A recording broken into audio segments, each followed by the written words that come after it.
Estamos ahora con un tema muy importante que es, de verdad, no. Platicarlo previamente con Víctor es toda una novedad, pero vamos a hablar del tema de ficciones, presunciones y verdades interinas. Son temas que tienen que ver mucho en nuestro derecho fiscal. Es una manera de que el legislador puede construir una defensa de la ley. No se despegue, que comenzamos. Bien, pues comenzando, como lo mencioné en la introducción, vamos a ver aspectos que de verdad me da mucho gusto, porque cuando termino la entrevista previa que estamos platicando Víctor y su servidor, pues me emociona pues escucharlo y decir, vamos para allá con estos temas que son muy interesantes. Y bueno, primeramente agradezco y doy la bienvenida al maestro Víctor Gumaro Correa Ortega, hermano, amigo, maestro. ¿Cómo estás? Primeramente. Muy bien, muchas gracias, Adrián. Un fuerte abrazo. Gracias por la invitación. Listo para entrar al tema. No, y ahorita, como siempre, Víctor, hacemos el calentamiento tras bastidores y estamos ahí checando y de verdad surgen ideas puntuales, por eso empecé con emoción. Ahorita la introducción, digo, no puedo evitarlo, emocionarme con estos temas. Muchos nos dirán, ay, pues no dejarán de ser fiscalistas, son medios aburridones y medios cuadrados porque tenemos una esencia quizás contable, como dicen, pero bueno, es que es interesante todo este tema porque, de verdad, con todo respeto, sé peyorativo, pues soy contador también, pero bueno, vamos a empezar a hablar porque a mí, Víctor, vamos a dividirlo como bien los segmentaste. Vamos a ver las ficciones, qué es lo que busque con esa construcción el legislador, aprovechando la autonomía de regulación o de concepto que tiene. Otro, lo que son las verdades interinas, y finalmente, ¿para qué están las presunciones? Y por qué algunas son jure dia jure y otras son juris tantum. Entonces, vamos empezando con la ficción, que creo que es un poquito la que más nos enreda a algunos. Sí, muchas gracias, Adrián, por supuesto. El tema de las construcciones, de alguna forma, cuando hablamos de presunciones, verdades interinas, ficciones, pues se ha debatido acerca del origen, si son de carácter sustantivo, si son de carácter eminentemente procesal.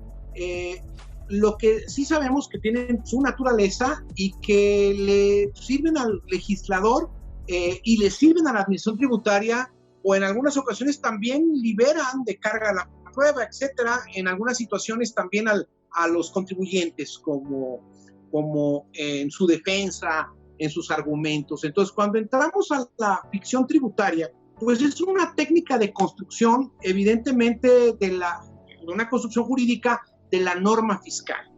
Es una construcción que se hace, que se entiende en sí con esta técnica, que lo que se está regulando es puede ser contrario al derecho, puede ser contrario a la realidad jurídica, pero sin embargo el legislador lo incorpora sabiendo que da un tratamiento con una ficción, porque de ahí viene el nombre, ¿no? Una construcción legislativa en la cual evidentemente es opuesta a la naturaleza jurídica o real de esa figura, sin embargo el legislador lo establece para dar un régimen fiscal, etc. Quisiera decirlo porque aquí yo creo y sigo de grandes doctrinistas como Eusebio González García de la Universidad de Salamanca, en donde nos dice que el derecho tributario tiene una autonomía reclasificadora para efecto de una figura civil, mercantil o laboral, darle un aspecto de un régimen fiscal que puede ser diverso. Y aquí pongo como ejemplo, Adrián, el tema, por ejemplo, de enajenación para efectos fiscales. Tenemos figuras propiamente en el artículo 14 del Código Fiscal de la Federación, pues figuras que no son otra cosa más que una transmisión de propiedad, o sea, transmiten la propiedad, etc. Sin embargo, el legislador en materia tributaria, haciendo uso de esa autonomía reclasificadora del derecho tributario, evidentemente nos establece, oye, estos elementos ya no se tratan de una enajenación, aunque sea una enajenación para efectos civiles, para el derecho al común, pero para efectos fiscales van a tener un régimen fiscal diverso. Ahí es donde entramos en el tema de la posiblemente de una realidad diversa. La técnica de construcción de ese tipo de normas es de una ficción tributaria, en la cual pues recurrimos a ella ¿para qué? Muchas de las veces es para aplicar una cláusula antielusiva, Adrián, para dar un tratamiento de una cláusula antielusiva, para cerrar temas, para evitar que erosionen la base gravable con temas en intereses, en dividendos, etcétera. Quien le llama a esto recaracterización. O sea, en el ámbito contable, que no está tan versado en las presunciones, en las ficciones y en las verdades interinas, pues lo denomina simplemente como recaracterización. Pero la técnica es, por ejemplo, de ficción, de presunción o de verdad interina. Sí, y esto es lo que hace la autoridad legislativa, previendo antecedentes que pueden existir para que se construya y genere quizás un concepto, podríamos decirlo, fiscalmente artificial y opuesto al que la ley natural del acto pudiese dar. Tenemos diferentes ejemplos, bien lo has dicho, o sea, uno que a mí me gusta mucho es, bueno, hay un principio legislativo que es la economía legislativa. Si ya hay una norma que lo regula, un ordenamiento, ya bastará referenciar la figura, ¿no? Sin embargo, en materia fiscal te encuentras, ejemplo, arrendamiento financiero, ya te vas a la ley especial, pero acá estás al código fiscal y viene otra vez redactado o definido. Entonces, bueno, si ya está donde está la economía legislativa, yo creo que más bien nos falta apreciar que aquí el legislador manda un mensaje muy claro. Esto es para evitar cualquier otro tipo de tratamiento que pudiese, a través de diversos contratos, ocultar un arrendamiento financiero y de esta manera pues, eludir, y si no eludir, franquear la base gravable de alguna manera contraria a lo que había previsto el legislador, si se demostrara que fuera arrendamiento financiero. Entonces, ese tipo de figuras, bien dijiste, como el contrato de acción en participación. ¿Cuántos libros algunos gurús escribieron diciendo es que no puede tener personalidad jurídica? No, espérame, es una ficción de tratamiento de un régimen. Esa parte evolutiva del pensamiento, me acuerdo las primeras veces que platicabas esto, yo decía, no, pues es que tiene razón, o sea, el legislador está creando las barreras, quizás pareciera contraria, pero no, hay una intención. ¿Cuál es? Recaudar y que no se eludan el impuesto. Pueden estar en el hecho generador, puede actualizar el hecho imponible, pero con un acto puede burlarlo. Entonces, ¿qué hace el legislador? Pon otro ladrillo acá para que no lo burlen. Hey, te me vienes para acá porque es un hecho imponible, esa conducta. Y bueno, Víctor, ¿algo más tú que veas en la ficción? Digo, porque a mí esa parte me gusta. Sí. Claro.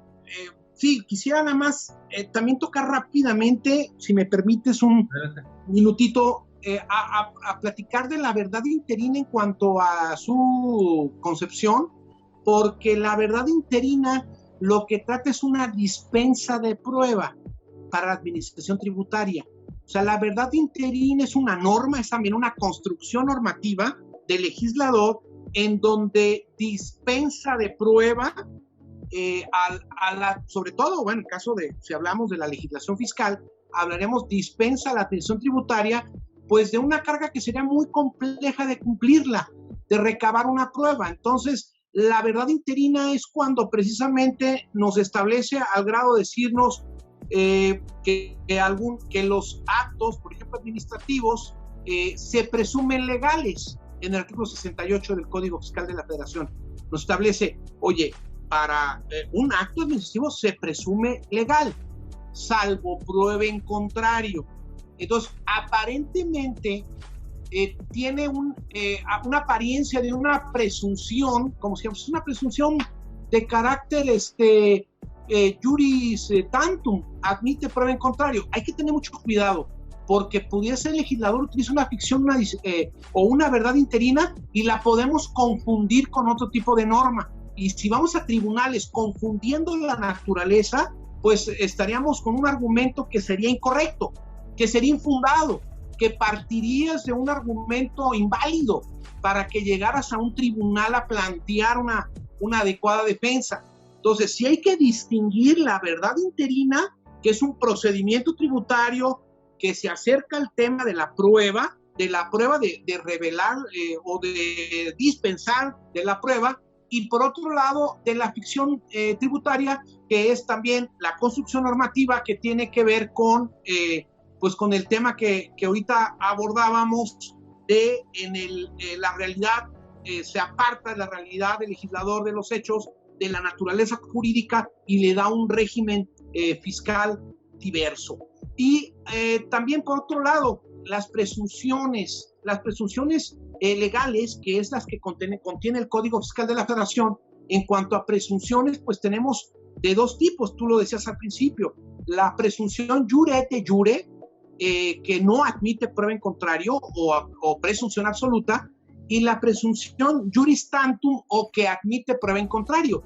Entonces, aquí también estamos con una parte de que el legislador evidentemente elige un hecho imponible, hay un hecho generador. Sin embargo, es muy complicado para la administración tributaria tener prueba de la parte cualitativa o cuantitativa del hecho imponible, y le da una presunción que es mucho más fácil de obtener la prueba. Por ejemplo, hay un hecho A, un hecho B, es mucho más fácil obtener la prueba de una presunción contenida en un apartado B que la del apartado A directo. Entonces va a utilizar el régimen presuncional para decirte, con que la administración tributaria te localice, por ejemplo, depósitos bancarios no contabilizados, pues se van a entender que se presumen ingresos omitidos, o se presume también actos o actividades gravadas, si es que esos depósitos bancarios no se encuentran debidamente identificados y registrados en contabilidad, Adrián. Ahora, entonces en este caso, Víctor, que estaba observando y me giraba un poquito más la rata, en el caso del artículo 90 y 91 de la ley de ICR, que te señala puntualmente, si tienes ingresos superiores de 600,000 pesos de préstamos, donativos y premios individuales en su conjunto, si no lo informas, se tratará de un ingreso acumulable y se irá al capítulo que te corresponda, o en su defecto al capítulo 9 de los otros ingresos de persona física. Ahí es una presunción de jure más que una ficción. Digo, sí. No sé, quisiera entenderlo, porque sí, yo así ahorita escuchando, claro, lo entendí, no sé si sea. Sí, claro, no, es correcto. Lo que se establece ahí, evidentemente, quien dice, oye, pues bueno, me obliga a declararlo.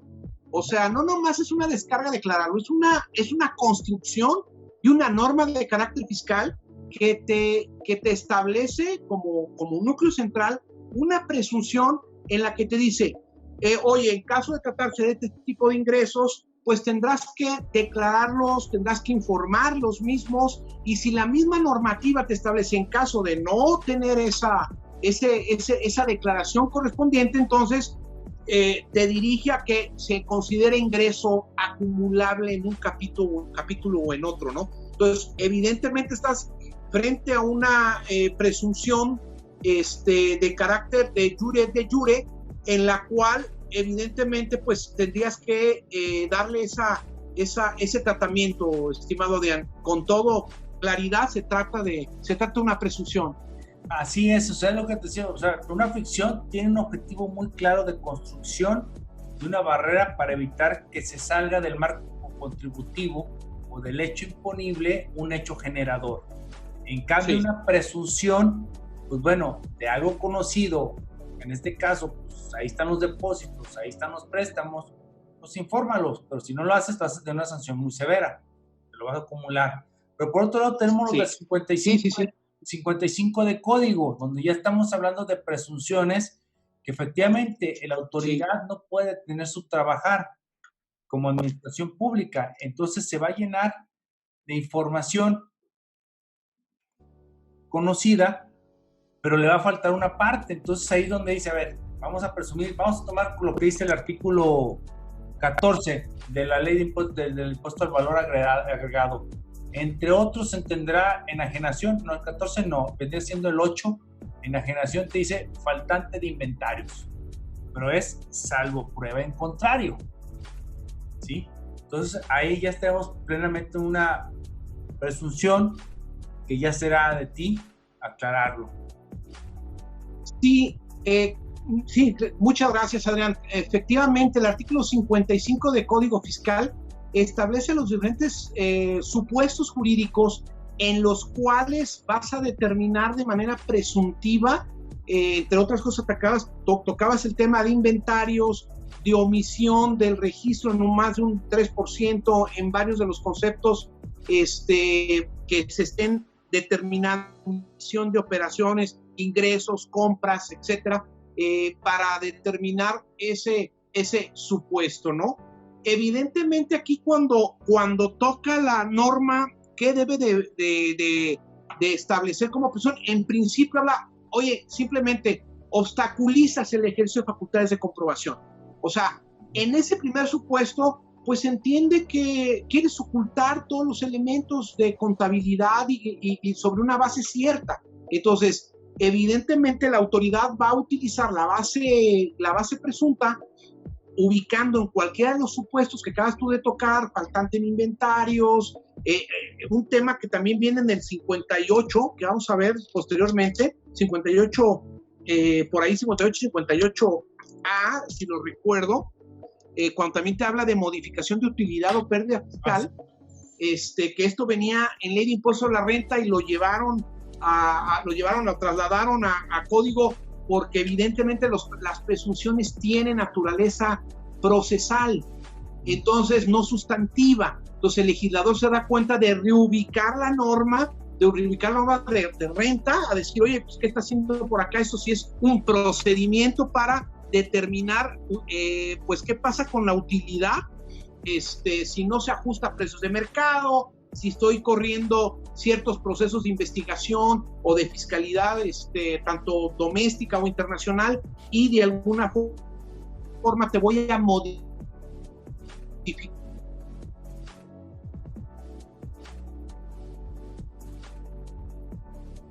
Pues, ¿cuál sería el hecho base?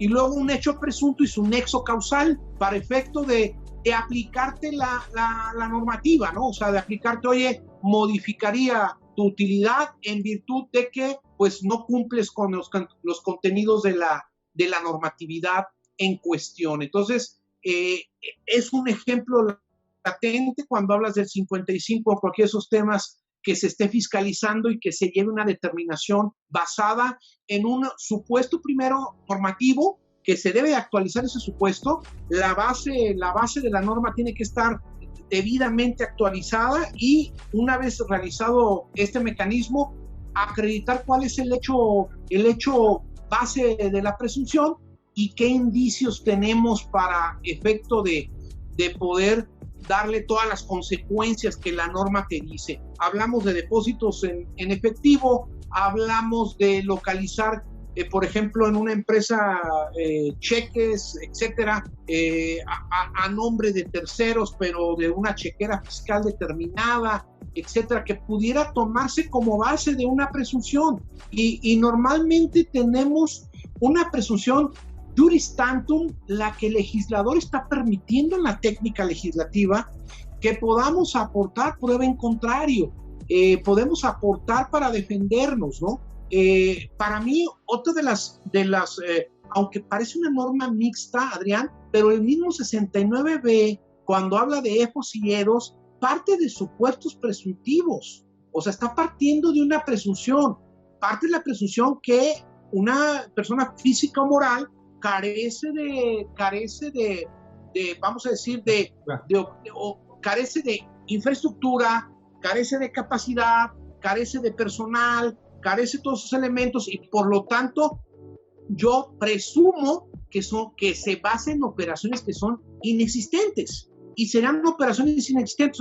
La autoridad, calificando cualquiera de esos elementos del 69, por ejemplo, en EFOS, cualquiera, no te localizo, o la infraestructura que tú tienes no te da para suministrar 100,000 litros de diésel porque no tienes cómo almacenar, porque no tienes los elementos reales para hacerlo, pues para presumir que tu facturación es real, contablemente, vamos, se facturó, se registró, sin embargo, la materialidad y la trazabilidad de esta operación, pues es inexistente, Adrián. Y ahí es como han llevado a estas presunciones para apoyar a la administración tributaria en sus facultades de fiscalización, porque si no, no podría obtener en todos los casos prueba, ¿no? Ese es el tema, Adrián. ¿Cómo ves? No, pues es que es interesante porque a veces uno cuestiona por qué el legislador pensamos que es agresivo, por qué no considera esta naturaleza, por qué redacta de esto. Bueno, tenemos, insisto, el principio de autonomía legislativa, no solamente en el derecho fiscal, destaca más en el derecho fiscal por la importancia y quizás por la severidad con la que evoluciona nuestro derecho fiscal e impositivo, pero en general cada materia puede, para proteger o alcanzar sus objetivos, puede regular determinadas figuras.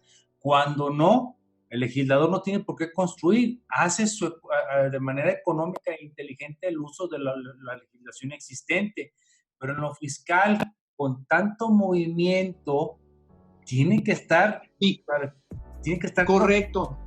Sí, exactamente. Fíjate, un ejemplo de lo que estás tocando, de este tema central, es una ficción tributaria muy famosa que viene en el artículo 12 de la Ley de Impuesto a la Renta, que es una ficción. Fíjate, el artículo 12 establece que un cambio hay un hecho importante, ¿no? Que existe un cambio de residencia de una persona moral y te dice que para efectos tributarios, cuando la persona moral hace este cambio de residencia al extranjero, para efectos tributarios en México se estaría liquidando, no obstante que no presente un proceso de liquidación mercantil.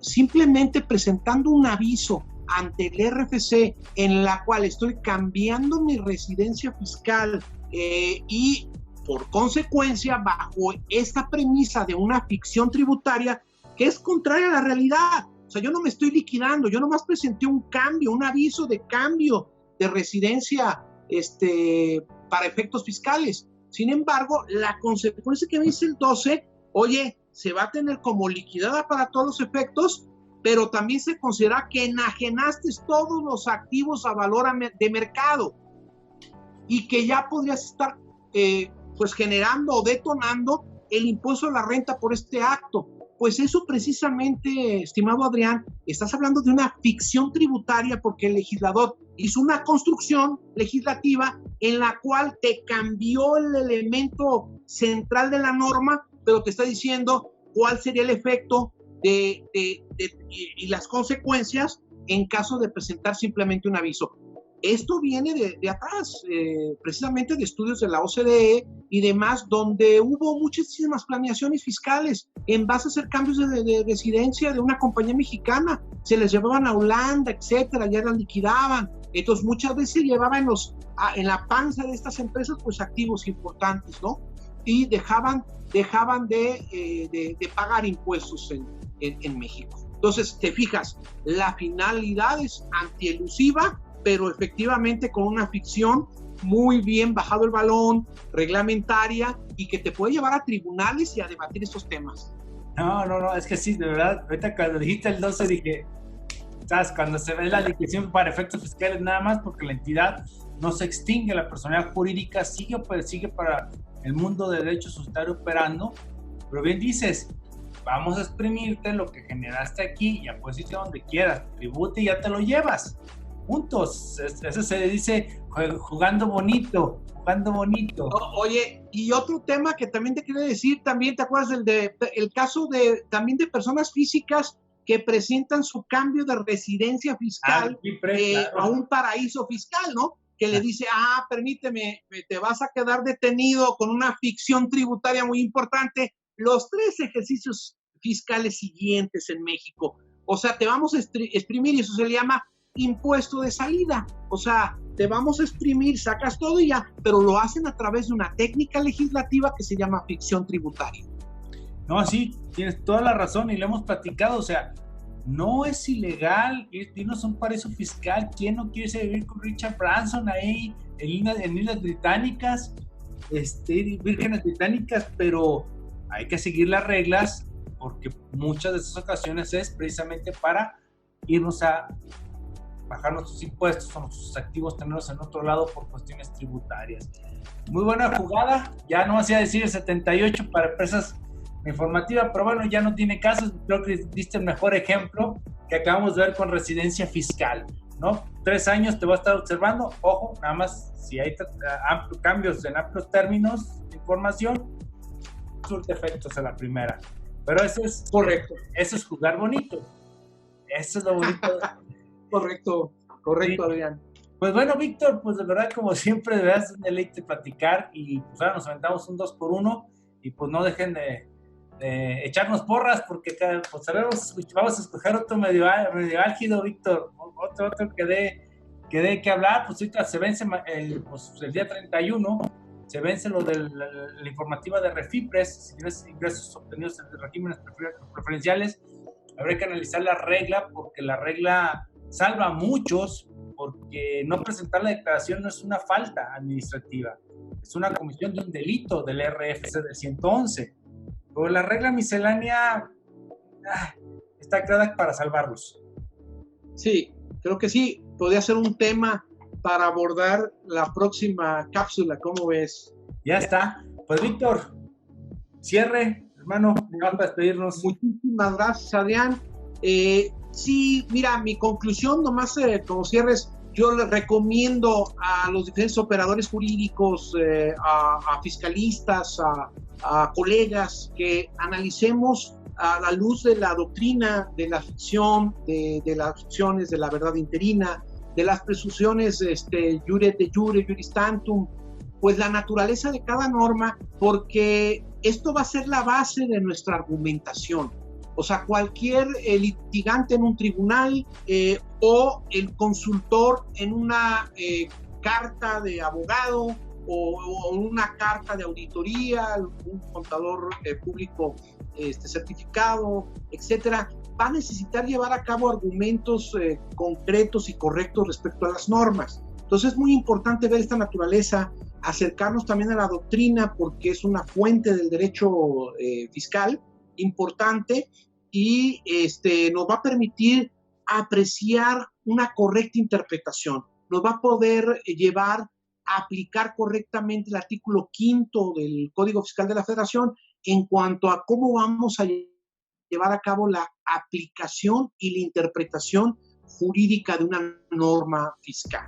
Entonces, no me resta más que agradecerte esta oportunidad, este espacio, y pues seguir debatiendo en el futuro y seguir estudiando, y que tengamos también todo el éxito en todos los casos que estemos llevando de nuestros clientes, de defensa, etcétera. Muchas gracias, Adrián, por la invitación.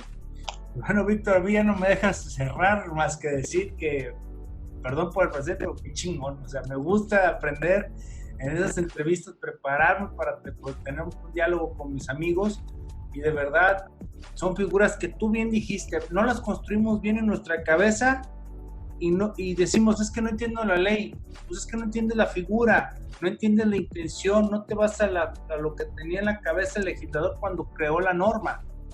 Está trayendo la de normas internacionales. ¿Por qué? Porque es una práctica para disuadir y acabar determinadas conductas. Entonces, no lo queremos entender la ley por su texto. Hay una razón en materia fiscal. Pues, hermano, pues nuevamente muchas gracias, y pues voy a despedir el programa. Pues muchas gracias por seguirnos. Nos vemos en la próxima. Síganos en redes sociales. Si no, vamos por ustedes. Y no es una presunción, es una ficción. Afirmo que vamos por ustedes. Cuídense mucho. Nos vemos. Chao.